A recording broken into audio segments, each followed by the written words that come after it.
Hello, guys. This is my uh, video on types of projects. This is my part three. Previously, as you remember, we have seen the traditional projects and agile projects. Today, it's about extreme projects on the project landscape. So, all my slides for today are based on Robert Wysocki's book in 2014 book. So, as you remember, this is a project landscape, and all the types of projects that we are talking about are based on this landscape. The landscape is made up of goal and requirements and solution. And today we are going to see on extreme projects.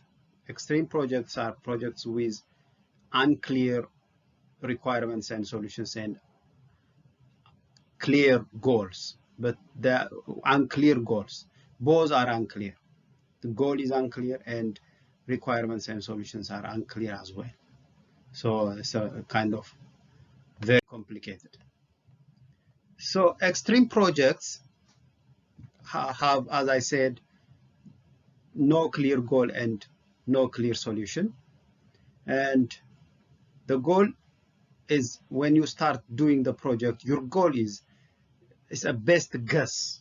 You guess, you just guess it. Your best guess, and usually reflects the proposer's idea of an ideal end state that the project should attain. At the end of the project, what is the best idea in the person who proposes the project?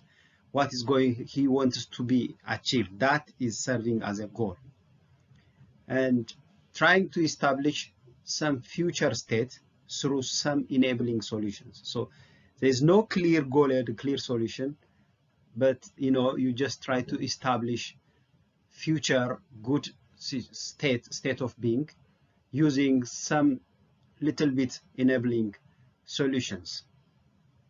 And the major feature of extreme projects are uncertainty and complexity. Uncertainty, they are very uncertain and they are very complex. And it's also least structured and most creatively managed. There is no such thing called planning. You don't do a lot of planning here, like agile as well. There is no planning at all. And the extreme project as well, you don't plan. You don't know your goal, you don't know the solution, you just give it a try. And the rate of failure of extreme projects are very high amongst all the 5 types of projects.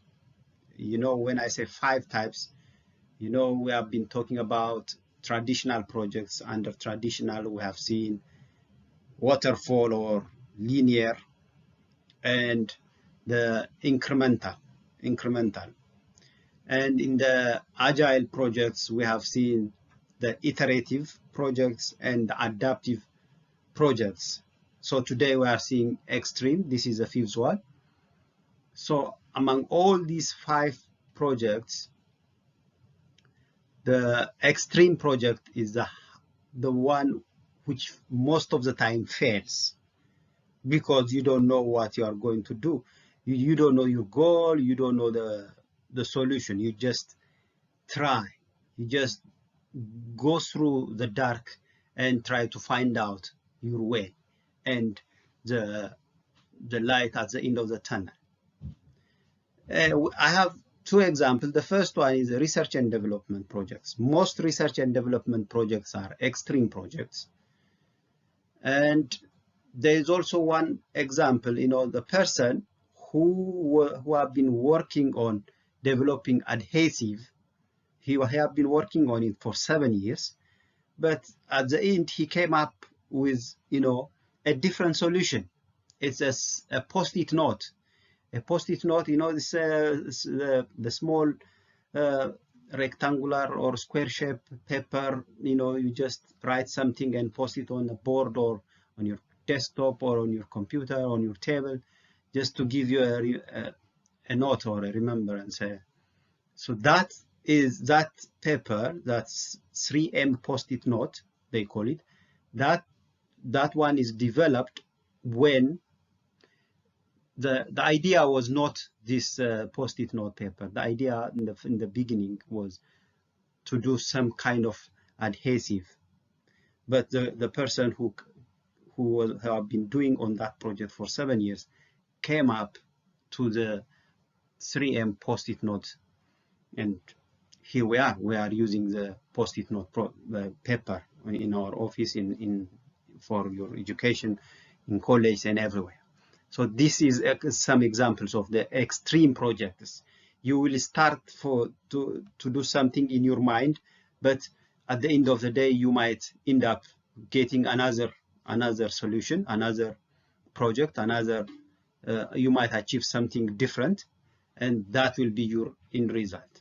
And you have to do it again if you want to arrive what you have in mind in the previously. So this is a characteristics of the extreme project. So the project life cycle model, the phases of the project life cycle for extreme projects, it follows a linear fashion, including the scoping phase. And as there can be a change in direction of the project, the scope itself will be under revision. You will start with something with scope.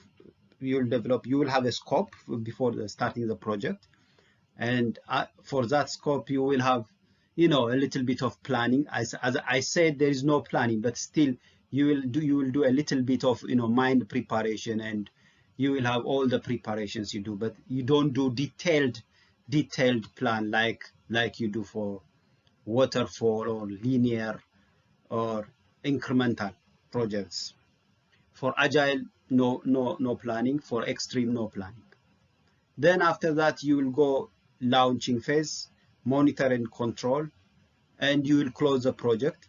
But at the same time, if you didn't achieve what you have been thinking of, what you have been having in mind, then you will come back and do another scoping, because the direction you might change even the total direction, because you don't have a goal and you don't have a solution. You're just trying to figure out your way out. So the scope itself is under consideration in this phase, in this type of projects, in the extreme projects.